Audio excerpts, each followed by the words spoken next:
എല്ലാ കലാലയങ്ങളിലും anti ragging സെല്ലുകൾ ഉണ്ടാകണം എന്നുള്ളത് നിർബന്ധമായ കാര്യമാണ്. ഇപ്പോൾ ഈ റാഗിംഗ് ഉണ്ടായിട്ടുള്ളത് ആരോഗ്യ സർവകലാശാലയ്ക്ക് കീഴിലുള്ള ചില സ്ഥാപനങ്ങളിലാണ്. അതുകൊണ്ട് തന്നെ ആരോഗ്യ സർവകലാശാല ഉന്നത വിദ്യാഭ്യാസ വകുപ്പിന് കീഴിലല്ല. നേരിട്ട് ആ വിഷയങ്ങളിൽ ഇടപെടാൻ പരിമിതിയുണ്ട്. പക്ഷേ വളരെയധികം വേദനിപ്പിക്കുന്ന സംഭവങ്ങളാണ് ഉണ്ടായിട്ടുള്ളത്. അത്യന്തം ജാഗരൂകതയോടുകൂടി വിഷയം കൈകാര്യം ചെയ്യണമെന്ന് ബന്ധപ്പെട്ട അധികാരികളെ, വൈസ് ചാൻസലർ ഉൾപ്പെടെയുള്ളവരെ ബോധ്യപ്പെടുത്താനായിട്ട് പരമാവധി പരിശ്രമം നടത്തും.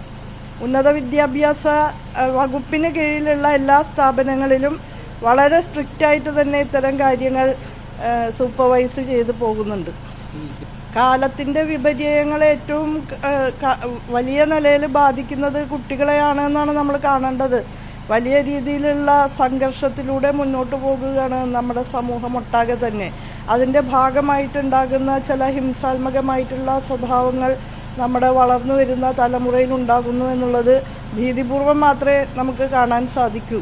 അതിന് കൂട്ടായിട്ടുള്ള ഒരു ചെറുത്തുനിൽപ്പ്, ശ്രദ്ധാപൂർണമായിട്ടുള്ള ഇടപെടൽ, സമൂഹത്തിൻ്റെ ആകെ ജാഗ്രത, അതെല്ലാം ആവശ്യമുള്ള വിഷയമാണ്.